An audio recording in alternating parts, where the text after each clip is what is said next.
Hi, I'm Liz. And I'm Rhea.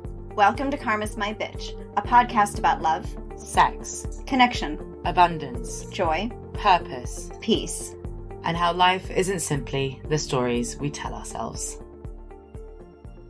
Every single time you tell me our souls are here for growth and evolution, I basically used to have a panic attack. I'm very sorry about that. I would never intend to cause anyone a panic attack. But I would, because I always associated growth and evolution with pain. So Yeah. when you'd say we're here for our growth and evolution, my mind in separation would think, all right, well, the shoe has to fall. You're going to be in pain. This is going to hurt. Because I associated learning through pain. So if you tell me growth and evolution, I'm hearing I'm going to be living in pain for the rest of my life. This shit's going to hurt all the time. Yeah. Whilst it makes sense that, you know, in our soul's evolution, that the goalposts are constantly moving in some ways. Yes. For me, coming from a place of polarity and right and wrong and, you know, all the shit that we were dealing with, for me, that meant the goalposts will always move so you can never be happy. Yeah. And that was never the point. The point isn't to say, well, okay, because the goalposts are always moving, you're going to suffer. But if we stop challenging ourselves to a certain degree, we do not evolve. And we're not here to be stagnant creatures. We're dynamic beings. And if we're really powerful beings, as we are, there's no way we can stop growing. We really cannot. And so while it is really difficult and frustrating to grasp this idea like it was for you, evolution doesn't have to be as difficult or as challenging as we expect it to be. As you said, we only know it through separation, so it hurts a shit ton. Which is, you know, we have our karma to thank for that, because our karma had to teach us in painful ways, because it was effectively just showing us how we were in separation, which is a painful thing. Yeah, and also because it had to wake us up. And it takes a lot for a complacent human to wake up. But ultimately, what I've come to realize is that it is our natural human and soul, whatever, desire to want more.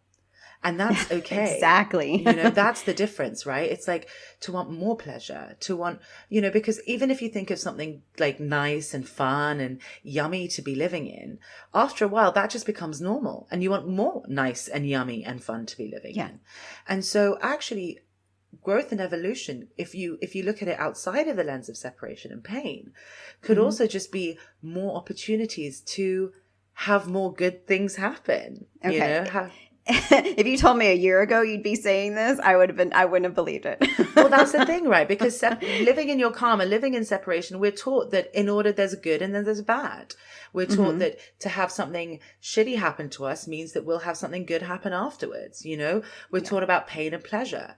But if you can move past that to a place where actually everything is and it's not that painful and it's really okay, then what you can see is that there is also a flip side to even growth and evolution, like there is with self-love and all the rest, in a different way. And that is, why can't we have growth and evolution, meaning more and more love, more and more joy? Right. And that we can see it through the concept of it's all for our betterment, not the you are going to hurt to feel better, but that everything can always be a matter of this is happening and challenging and getting me to look and shift my perspective for my betterment.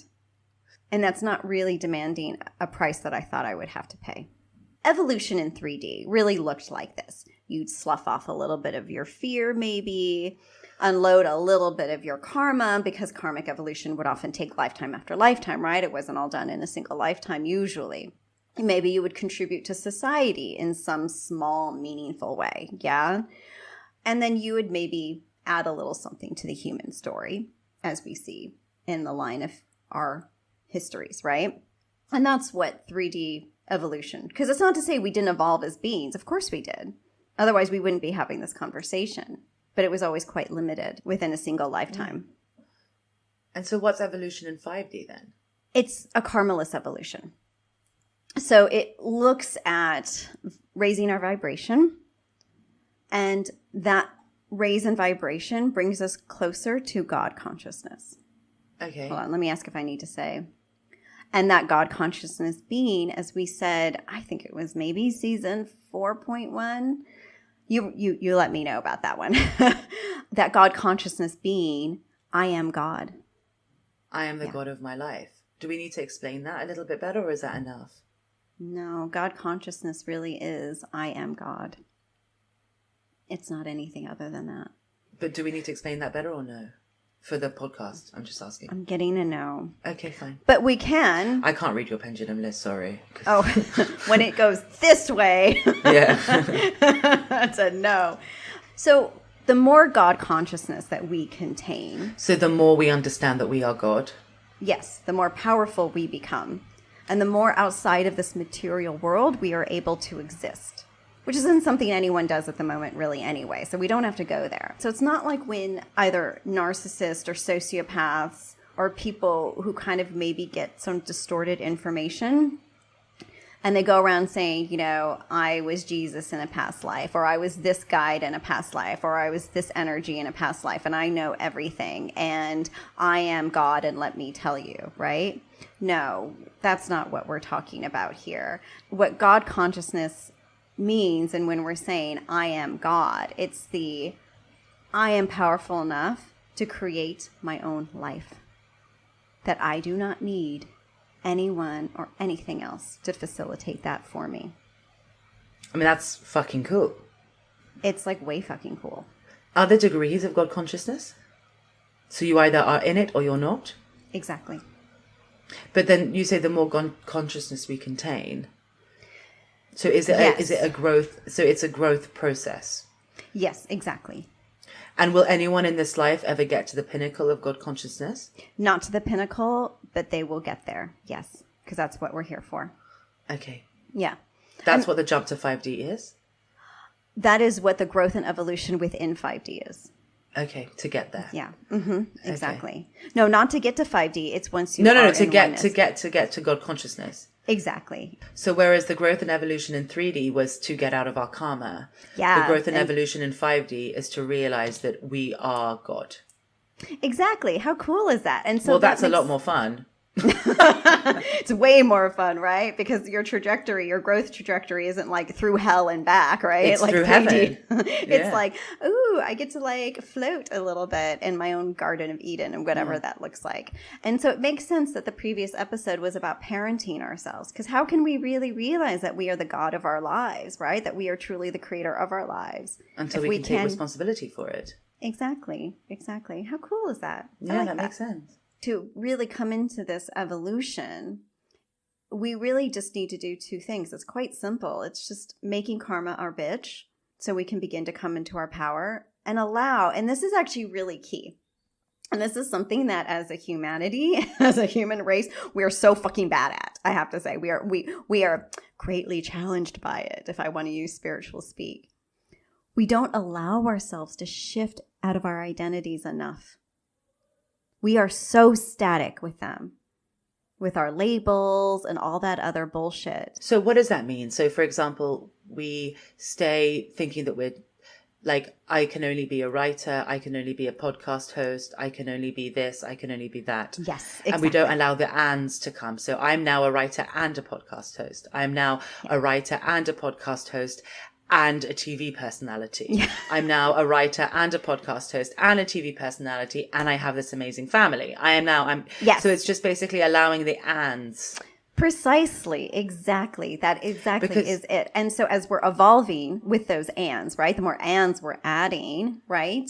The less important any of those things become, because now we're just kind of diluting all of those labels and concepts. And we're all just kind of crystallizing it into the, I am just this one being who's expressing themselves in their light as I go. And that's really at the core of my being. I am just spirit with the name Rhea or Liz, Yeah. right? I am just me. Without any of that, I am not defined by who shares my bed, who my children, nothing defines me in any Because singular. I'm so many ands, the ands become infinite. Exactly. So there isn't a singular thing anymore about me. But we get stuck. 3D had us stuck. Separation had us stuck. Like, okay, I need something to survive this, so I'm going to be this. And also because in separation, we had and or. Oh, right. Right? So in separation, you couldn't be two things. You had to choose one, which meant you were always losing the other. Whereas from 5D, you can be more than one thing. Oh, yeah. And you don't have to sacrifice one to gain the other. You can just add it on rather than remove, like there's infinite space. So you can add more to your life without having to remove others. I love that statement, infinite space. And so what I find so interesting is that we've been introduced to this concept for the past couple of decades now, right? You know, pivoting became quite the word a while ago. It was like, I'm doing this, but now I'm going to pivot into this. And while I have this degree, I'm going to pivot and do this or start this kind of second career. Yeah. It's not really a foreign concept. It's not meant to be a foreign concept. By the time we really get into it, it's going to be something we're already going to, on some level, be accustomed to, because we have to be able to. We don't just kind of, again, jump from one thing to another. Again, that doesn't work. But we also really haven't experienced it fully yet. So the more we evolve, the more we can sort of like add the ands to our story and our lives. And actually, the more ands we have, the less of a story we have, and the more we can begin to exist outside the material world. Effectively, what only defines us is us. Right. So then we are in a position to define our own world.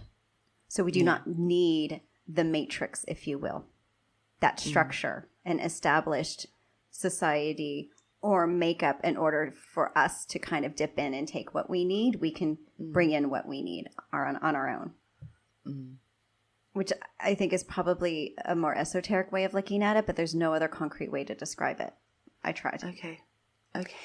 So again, the more ands we have, the more that evolution will continually challenge us and how we view ourselves in the world. When we can really begin to see all the spirit we are, is the less separation in which we will exist. And that is really, for anybody who can really grasp this concept, whether it be now when you're listening to this or a year from now, there aren't going to be many of us over the next few years. Because what we tend to do when we're challenged, when humanity is faced with this like great perceived threat, it will always look for the herd to be able to identify and ensure its survival. Will everyone get there eventually? That's the goal. It's just not easy. It's really not easy. So then for those who do come into wholeness, which is effectively not in separation, right? Yeah. In wholeness with themselves, and then and then able to have compassion for others. So therefore in wholeness with others too. It is uncomfortable then to be flitting between the two a little bit, or to be surrounded by separation because it feels so unnatural after coming out of it. Well, life is fucking uncomfortable right now. Enlightenment is uncomfortable. I don't know where anyone ever said that. I don't understand. I think it was just our 3D filters. I don't know. I don't even want to throw anyone under the bus. And by anyone, I mean like one entity like religion or some bullshit that was like promising. I don't know. Maybe it was just like, oh, after death. Okay. I mean, maybe that's why we always believed that, you know, it was after death was paradise because everything sucked before that, right? There's a difference between uncomfortable and painful. Yeah, that's true. But yeah, I mean, that's the thing. But we are headed for some uncomfortable days. I mean, if this year and last year had taught anyone anything, and by that I mean 2020 and 2021, we're not out of the woods. If some people thought that 2016 was a little odd, I mean, all you had to do is look at 2020 and be like, wow, it can really get worse, right? You look at 2021, you're like, well, it could definitely get worse. And what I was seeing, and I honestly don't know if I was what I would have thought had I seen it sooner.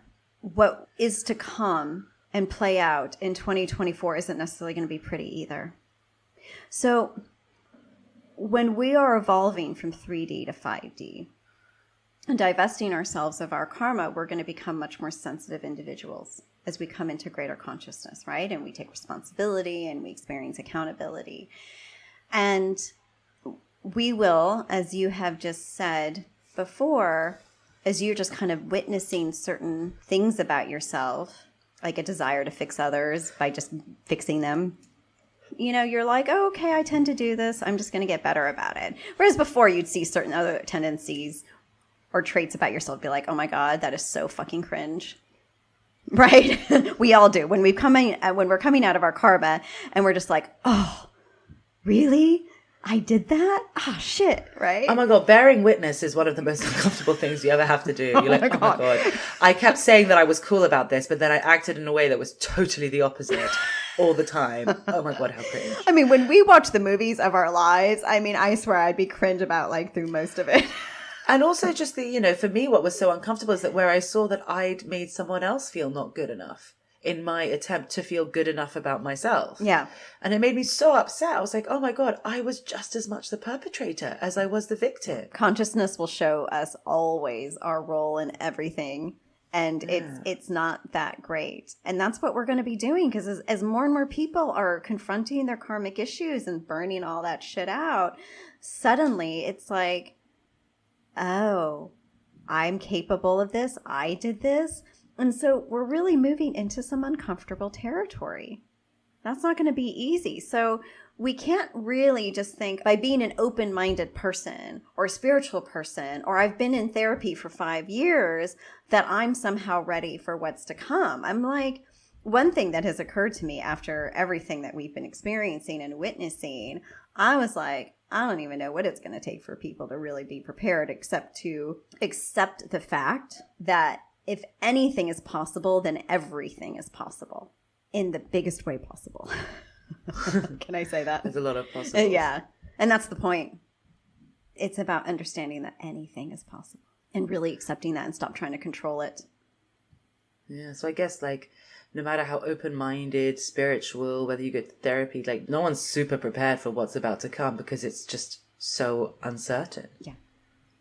I mean, all that would really help is that we just develop a high tolerance for bullshit.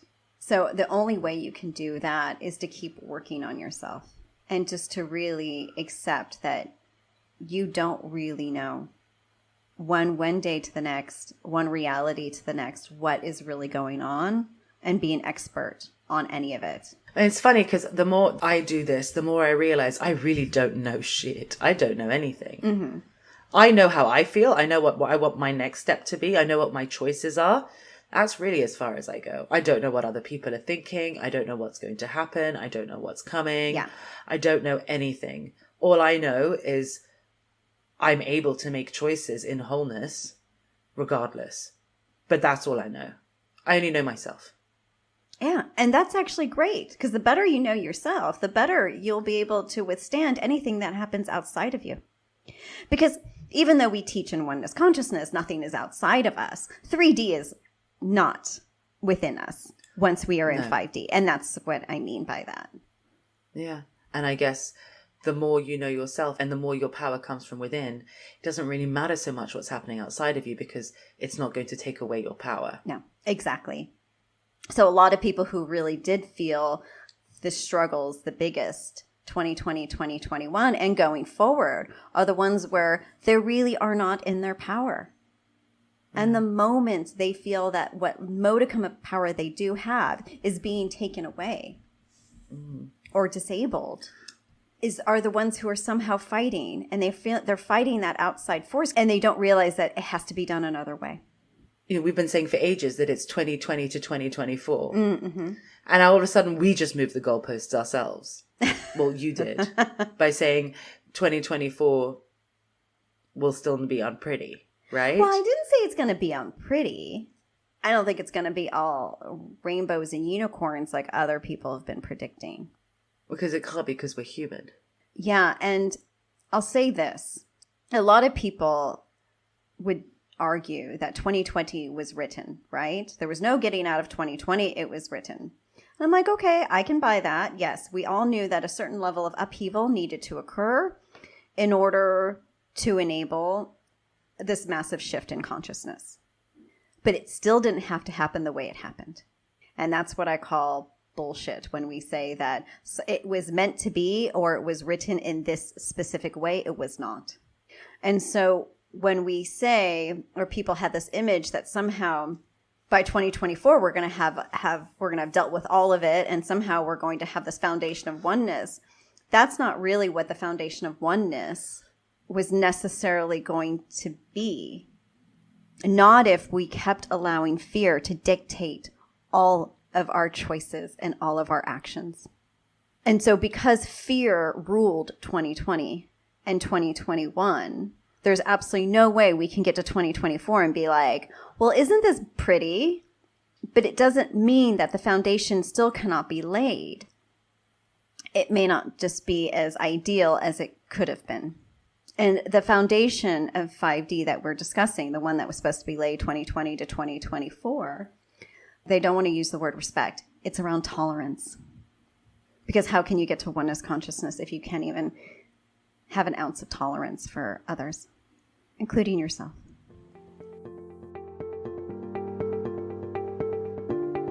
Thank you for listening. For more information, articles, and inspiration, find us at karmasmybitch.com and at karmasmybitch.insta. And if you liked what you heard, please subscribe and leave us a review.